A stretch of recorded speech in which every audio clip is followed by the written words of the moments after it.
Evening, আমি ইলমাস সৈয়দ আর আপনারা দেখছেন দ্য বিগ স্টোরি। চলুন আজ একটা সত্যি গল্প শোনাই। রাত তখন গভীর। ভারত মায়ানমার সীমান্তের সেই দুর্গম পাহাড়ি জঙ্গল, যেখানে সাধারণ মানুষের পৌঁছানো অসম্ভব, সেটা হঠাৎ করেই রণক্ষেত্র হয়ে উঠল। যখন গোটা দেশ ঘুমে মগ্ন, তখন সীমান্তের ওপারে নিঃশব্দে ডানা ঝাপটাচ্ছিল ভারতের ঘাতক ড্রোনগুলো। কেউ কিচ্ছু টের পায়নি, কোনো যুদ্ধবিমান ওড়েনি, কোনো ভারী ট্যাঙ্ক চলেনি। কিন্তু সকালেই খবর এলো অপারেশন সাকসেসফুল। ভারতের মোস্ট ওয়ান্টেড তালিকার শীর্ষ কয়েকজন এখন ইতিহাসের অংশ। খাতাম। প্রশ্ন হলো, 2025-এর এই গোপন অপারেশনের নেপথ্যে কে ছিল বা কারা ছিল? দিল্লির সাউথ ব্লকের সেই মাস্টারমাইন্ড কারা? আজ আমরা সেই গৌরবের সত্যের কথা ভারতবাসীকে জানাব। এমন এক রোমহর্ষক অভিযানের ব্লুপ্রিন্ট, যা এতদিন স্রেফ ক্লাসিফাইড ফাইলের ভেতর বন্দী ছিল। সচরাচর ভারত সরকার তার কোভার্ট অপারেশন বা গোপন অভিযানের কথা ঢাকঢোল পিটিয়ে ঘোষণা করে না, তাই জন্যই তো সেগুলো কোভার্ট অপস। কিন্তু 2026 সালের প্রজাতন্ত্র দিবসের প্রাক্কালে একটি পুরস্কারের সাইটেশন বা বর্ণনায় সারা বিশ্বের গোয়েন্দা সংস্থাগুলোর কান একেবারে খাড়া হয়ে গিয়েছিল। 21 প্যারা স্পেশাল ফোর্সেসের লেফটেন্যান্ট কর্নেল আদ্রিত কুমার ঘটক, তাকে দেওয়া হয়েছে শৌর্য চক্র। কিন্তু কেন? সাইটেশনে বলা হয়েছে তিনি মায়ানমার সীমান্তে এক প্রিসিশন স্ট্রাইক বা নির্ভুল অভিযানের নেতৃত্ব দিয়েছিলেন।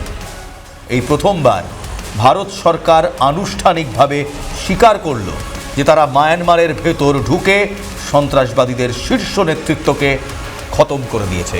Surgical strike. এটা কি শুধুই একটা সার্জিক্যাল স্ট্রাইক, নাকি ভারতের রণনীতির কোনো বিশাল পরিবর্তনের সংকেত?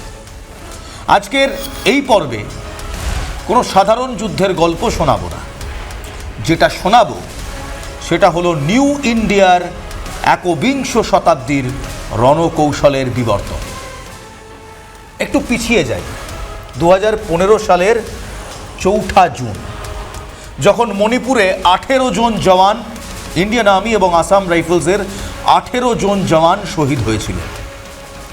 সেই যন্ত্রণার আগুন থেকে জন্ম নিয়েছিল অপারেশন হট পারস্যুট। আর সেই থেকে শুরু আজ 2025-এ এসে সেই প্রতিশোধের ভাষা বদলে গেছে ড্রোন প্রযুক্তিতে।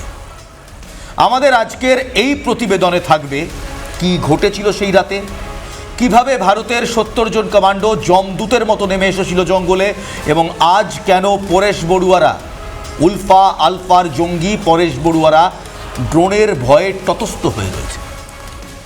সঙ্গে থাকছে অপারেশন সিঁদুরের সেই চাঞ্চল্যকর তথ্য, যা পাকিস্তানকে থরথর করে কাঁপিয়ে দিয়েছিল। শেষ পর্যন্ত দেখবেন, কারণ আজকের শেষে আমরা এমন এক ভূ রাজনৈতিক ঝড়ের কথা বলবো, যা বাংলাদেশ থেকে চীন সবাইকে একযোগে মেসেজ দিচ্ছে। চলুন তাহলে শুরু করি 2025-এর সেই অপারেশন দিয়ে। তারিখটা ছিল 11 থেকে 13 জুলাই, যখন মণিপুর, নাগাল্যান্ড আর অরুণাচল প্রদেশের সীমান্তে বর্ষার ঘন মেঘ। তখন মেঘের ওপর দিয়ে নিঃশব্দে মায়ানমারে প্রবেশ করে ভারতের ড্রোন ফোর্স। উলফা আই, তার প্রধান পরেশ বড়ুয়া, তিনি দাবি করেছিলেন যে তাদের ইস্টার্ন হেডকোয়ার্টার এবং বেশ কিছু ক্যাম্প টার্গেট করা হয়েছে। লেফটেন্যান্ট কর্নেল আদ্রিত কুমার ঘাতক এবং তার 21 প্যারা এসএফ ফোর্সের দলটি কিছু টার্গেট পেয়েছিল। টার্গেট খুব স্পষ্ট ছিল, অ্যান্টি ন্যাশনাল গ্রুপের শীর্ষ নেতৃত্বকে নির্মূল করতে হবে। এই অপারেশনে কোনো বিশাল সেনাদল পাঠানো হয়নি, বরং ড্রোন ব্যবহার করা হয়েছিল। ড্রোন ব্যবহার করে নির্ভুল নিশানায় আঘাত করা হয়েছে। গোয়েন্দা সূত্রে খবর, অন্তত 9 জন সশস্ত্র ক্যাডার এবং গ্রুপের সিনিয়র লিডাররা সেই রাতেই খতম হয়। মজার ব্যাপার কি জানেন? ভারত সরকারের অপারেশনটা করার কারণ ছিল চুপচাপ, কিন্তু বীরত্বের স্বীকৃতি তো দিতেই হয়। আর সেই কারণেই এবছর প্রজাতন্ত্র দিবসের গ্যালান্ট্রি অ্যাওয়ার্ডের মাধ্যমে এই সিক্রেট দুনিয়ার সামনে। কিন্তু মায়ানমার তো শুধু শুরু। আপনাদের কি মনে আছে 2025-এর প্রজাতন্ত্র দিবসের প্যারেডে অপারেশন সিঁদুরের সেই ট্যাবলো? কর্তব্য পথে যখন সেই কাঁচে ঘেরা কন্ট্রোল সেন্টারটা যাচ্ছিল, তখন পাকিস্তানের রাওয়ালপিন্ডিতে বসে থাকা জেনারেলদের ঘাম ছুটছিল। কেন? কারণ 2024 সালের এপ্রিল মাসে পেহেলগাঁও জঙ্গি হামলায় ভারতের 26 জন নিরপরাধ নাগরিক প্রাণ হারিয়েছিল। ভারত তার বদলা নিয়েছিল এই অপারেশন সিঁদুরের মাধ্যমে। পাকিস্তানের ভেতর ঢুকে 100-র বেশি জঙ্গি এবং শত্রুপক্ষের সেনাকে খতম করা হয়েছিল। তার মানে বুঝতে পারছেন, ভারত এখন আর শুধু আত্মরক্ষা করে না, ভারত এখন শত্রুর ঘরে ঢুকে সেই বিষ দাঁত উপড়ে আনে যা তাকে দংশন করতে চায়। অনেকে প্রশ্ন করেন, ভারত কি তবে মায়ানমার বা পাকিস্তানের সার্বভৌমত্ব মানছে না? উত্তরটা সহজ, ভারতের নীতি এখন অফেন্সিভ ডিফেন্স। মায়ানমার সরকার আনুষ্ঠানিকভাবে ড্রোন স্ট্রাইকের কথা অস্বীকার করলেও এটা ওপেন সিক্রেট যে ভারতের নিরাপত্তা যখনই বিঘ্নিত হবে, ভারত তখন কোনো ভৌগোলিক সীমা মানবে না। কিন্তু এই আক্রমণাত্মক মানসিকতা একদিনে আসেনি, এর পেছনে আছে রক্ত আর চরম আত্মত্যাগের এক ইতিহাস। এবং সেই ইতিহাস জানতে গেলে আমাদের ফিরতে হবে 2015 সালে। 4 জুন 2015, মণিপুরের চন্দেল জেলা। সকালটা ছিল অত্যন্ত শান্ত। 6 ডোগরা রেজিমেন্টের জওয়ানরা তাদের রুটিন টহলে বেরিয়েছিলেন কিংবা রুটিন রেকিতে বেরিয়েছিলেন। বেশ ফুরফুরে মেজাজেই ছিলেন। 2 বছরের কঠিন ডিউটির পর তাদের বদলি হওয়ার কথা ছিল। অনেকে ভাবছিলেন এবার বাড়ি ফিরবে। কেউ গান গাইছিলেন, কেউ পুরনো হাসাহাসি করছিলেন। সকাল 8:15। টংনোপাল নিউ সমাতল রোডের একটা নির্জন মোড়ে হঠাৎ বিকট শব্দে ফেটে পড়ল একটি আইইডি। কনভয়ের প্রথম ট্রাকটি আগুনের গোলায় পরিণত হল। পাহাড়ের ওপর ঘাপটি মেরে বসেছিল NSCN-K এবং KYL, এই 2 জঙ্গি গোষ্ঠীর সশস্ত্র জঙ্গিরা। এরা নর্থ ইস্টার্ন জঙ্গি গোষ্ঠী। রকেট লঞ্চার আর অটোমেটিক রাইফেলের গুলিবৃষ্টি শুরু হলো চারপাশ থেকে। জওয়ানরা পাল্টা গুলি চালানোর সুযোগটুকুও পাননি। 18 জন জওয়ান ঘটনাস্থলেই শহীদ হলেন, আরও 15 জন গুরুতর আহত হলেন। গত 30 বছরে উত্তর পূর্ব ভারতের ভারতীয় সেনার ওপর এটাই ছিল সবথেকে ভয়াবহ হামলা। এই খবরের ধাক্কা যখন দিল্লিতে পৌঁছলো, তখন গোটা দেশ রাগে ফুঁসছে। প্রধানমন্ত্রী নরেন্দ্র মোদীর সাথে এক উচ্চ পর্যায়ের জরুরি বৈঠকে বসলেন সেনাকর্তারা। উপস্থিত ছিলেন প্রতিরক্ষামন্ত্রী মনোহর পরিক্কর, NSA অজিত ডোভাল ও সেনাপ্রধান জেনারেল দলবীর সিং সুহাগ। তদন্তে জানা গেল, জঙ্গিরা হামলার পর সীমান্ত পেরিয়ে মায়ানমারের গভীরে জঙ্গলের ভেতর নিজেদের ক্যাম্প করে সেখানে লুকিয়ে রয়েছে। বর্ডার পেরিয়ে গেছে। জঙ্গিরা ভাবছিল ভারত সীমান্ত পেরিয়ে গেছি, তাই ভারত সীমান্ত পেরিয়ে আক্রমণ করার সাহস দেখাবে না। আর এখানেই ভুল করেছিল তারা। ভারত তার স্ট্র্যাটেজিক রিস্ট্রেন্ট বা সংযমের যে পুরনো চাদর ছিল সেটা ছুঁড়ে ফেলে দিল। প্রথমে ভাবা হয়েছিল সুখয় বা MiG-29 দিয়ে এয়ার স্ট্রাইক করা হবে, কিন্তু সমস্যা ছিল একটাই, জঙ্গি ক্যাম্পগুলোর পাশেই ছিল সাধারণ মানুষের গ্রাম। ভারত কোনোভাবেই নিরপরাধ মানুষের রক্তপাত চায়নি। তাই সিদ্ধান্ত হলো এক দুর্ধর্ষ গ্রাউন্ড অপারেশনের, যার code name operation hot pursuit. এই মিশনের জন্য বেছে নেওয়া হলো উত্তর পূর্ব ভারতের জঙ্গল যুদ্ধের বিশেষজ্ঞদের কিংবা জঙ্গল ওয়ারফেয়ারের এক্সট্রিম কমান্ডোসদের। 21 প্যারা স্পেশাল ফোর্সেস কিংবা প্যারা SF। মিশনের দায়িত্ব দেওয়া হলো লেফটেন্যান্ট কর্নেল নেক্টর সানজেনমামকে, যার কোড নেম ছিল অস্কার ডেল্টা। মিশন কতটা গোপন ছিল তা শুনলে অবাক হয়ে যাবেন। যখন 70 জন কমান্ডোর দরকার ছিল, কিন্তু হাতের কাছে সময় কম ছিল, অজিত ডোভাল জানতে পারেন যে কিছু কমান্ডো দিল্লি থেকে বিমানবন্দর থেকে কঙ্গো যাওয়ার জন্য তৈরি হচ্ছে, UN-এর শান্তিরক্ষা মিশন কিংবা UN পিস কিপিং ফোর্সের জন্য। সাথে সাথে তাদের কঙ্গো যাওয়ার রুট কিংবা অর্ডার বাতিল করে তাদের নাগাল্যান্ডে পাঠিয়ে দেওয়া হলো। ধরা পড়ে যাওয়ার ভয়ে তারা নিজেদের সিগনেচার প্যারা SF ড্রেস, প্যারা কমান্ডোদের একটা সিগনেচার ড্রেস আছে মরুন বেরে বলে, ইটস এ ভেরি প্রেস্টিজিয়াস বেরে, সেটা তারা পরে। তারা সাধারণভাবে আর্মির 12 বিহার ব্যাটালিয়নের ইউনিফর্ম পরেছিলেন, যাতে দূর থেকে দেখে সাধারণ ইনফ্যান্ট্রি পেট্রোল মনে হয়। হাতে লেটেস্ট অ্যাসল্ট রাইফেল, চোখে নাইট ভিশন গগলস। 70 জন যমদূত তৈরি হলো ভারতের অপমানের বদলা নিতে। তারপর এলো 8ই জুনের রাত। কমান্ডোরা রওনা দিলেন। সীমান্ত থেকে অন্তত 5 থেকে 8 কিলোমিটার ভেতরে এই জঙ্গলে মেন ট্রেনিং ক্যাম্প সন্ত্রাসবাদীদের। রাস্তা বলছে নেই, অর্থাৎ ম্যাপে দেখতে পাওয়া যাচ্ছিল কোনো রাস্তা নেই, পাকডান্ডি ছিল, শুধু বিষাক্ত সাপ আর পোকামাকড় আর অসহ্য আর্দ্রতা। 5 কিলোমিটার পথ পাহাড় আর জঙ্গল পেরিয়ে এই রকম পথ দিয়ে হাঁটা ওটা কঠিন নয়, এটা দুষ্কর, কল্পনার থেকেও দুষ্কর। পথে হঠাৎ করে সামনে চলে এলো 2 স্থানীয় বার্মি শিকারী। কমান্ডাররা তাদের ঘিরে ফেললেন।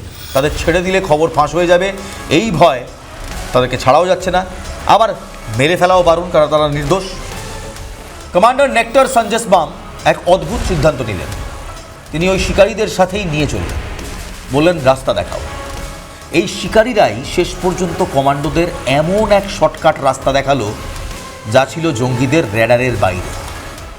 9 জুন রাত 1টায় কমান্ডোরা সেই খাড়া পাহাড়ের নিচে পৌঁছলেন, যার টপকালেই জঙ্গিদের ঘাঁটি, জঙ্গিদের ডেরা। রাত 2টো বাজে। কমান্ডোরা যখন খাড়া পাহাড় বেয়ে ওপরে উঠছেন তখন হঠাৎ নিস্তব্ধতা ভেসে ভেঙে এলো পাথারি গুলির শব্দ। হঠাৎ কি জঙ্গিরা টের পেয়ে গেল? 70 জন কমান্ডো পাহাড়ের গায়ে পাথরের মতো স্থির হয়ে দাঁড়িয়ে পড়লেন, তাদের নিঃশ্বাসও যেন বন্ধ। জঙ্গিরা টর্চ জেলে চারদিক দেখছিল আর পাথারি গুলি চালাচ্ছিল। কমান্ডোদের মনে তখন একটাই প্রশ্ন, মিশনটা কি শুরুর আগেই শেষ? তারা কি এখানে আটকে পড়ে যাবেন? যদি এখান থেকে গুলি চলে তবে পুরো ক্যাম্প সতর্ক হয়ে যাবে। কমান্ডার রেডিওতে ফিসফিস করে অর্ডার দিলেন, হোল্ড ইয়র পজিশন, এগোবেন না, যে যেখানে আছেন সেখানেই থাকুন।